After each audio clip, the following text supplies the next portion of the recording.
So, i-back natin. Okay. Back po natin. Na-picturean niya na po. Oo. Sige, naka-video. Ayan po yung mga naging problema niya. Low pressure cut out. So, nag-uminit. Yung... Tapos po, historic diagnostic ulit nung 1. Saan ba yung 1?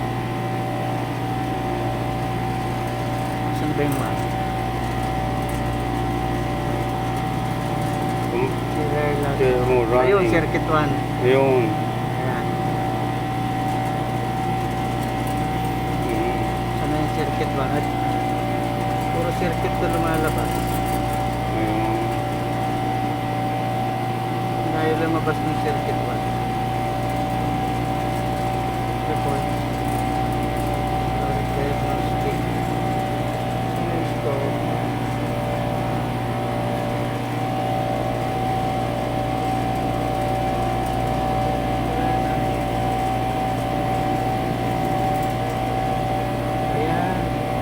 Puro circuit ko na yung lumalabas. Lumalabas pa lang, wala naman palang password eh. Hindi pa. Ha? May iba pa, may password pa po yan. Pagka nilagyan mo rito, ito. Ay, yung ano niya, yung pinaka-ano niya, pinaka-diagnostic. Yun ang ano natin. Baka may default naman siguro.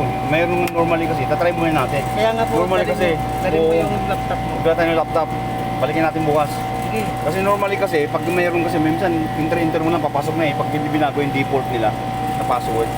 Pero kung binago, yan ang mahirapan tayo. Sakali nakapasok kayo. Oo. Kung sinabi mo lang, dinala ko na sana yung laptop. Kasi sabi ko sa'yo, dala ka ng laptop. Ha? Eh, bukas, balikan niyo. O balikan nyo na lang bukas. Sir. Ngayon, sir, Oo. ang pangalawa naman, ang problema nito, Hmm.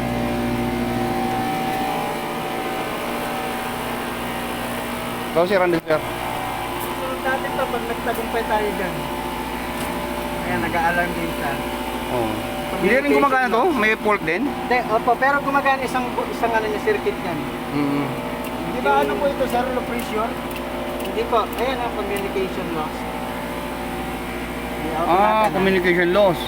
I-reset natin. Ayan. Ayan, sa diagnostic shutdown. Manual reset. Yung sinasabi niya, circuit 1. Expansion valve pa rin. Kakalit rin. Hmm. Ayan. Expansion valve pa rin. Sige mo. Apoy circuit 1. Masira na yun siya.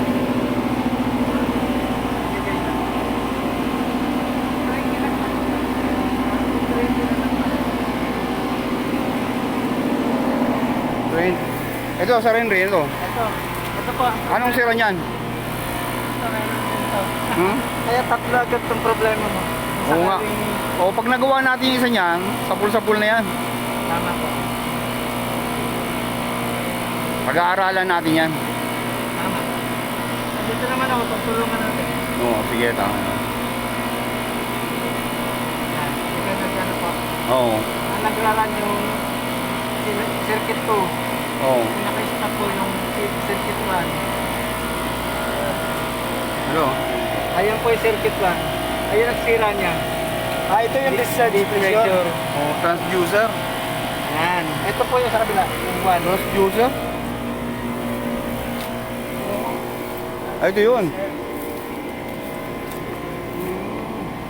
Board. Yung board niya, yung maliit yung sensor. Yung po ba yun? Sensor. Pero yung axle valve niya, okay pa naman yung oil niya, oh. Dapat yan, ma-change oil na rin. Ayun, mga ano, mas maganda yung change oil. 11 years na po yung tumatakbo. Oo. I-recommend mo na rin. Palitan na rin namin ng change oil na rin namin. Pagkatumin muna po sana lahat. Yun nga, pero alam mo ang magandang ano natin? Papatino muna natin lahat. Tapos babanatan natin ang preventive maintenance. At saka Oo. yung ano to, corrective. Yung corrective o Corrective maintenance. corrective maintenance. Importante yan. Para I-maintain natin yan. maintain natin yung Oo. So, ito muna ang titirahin natin, ha? opo yun. Yung muna ang awal natin, sige. Yung dryer. Ang bibilin nyo po. Nakalagay naman po yan Oo. sa system. Andiyan naman Dryer, listing, yung oo. oil. Oo. Ayun. Bibili na namin yun pag ano.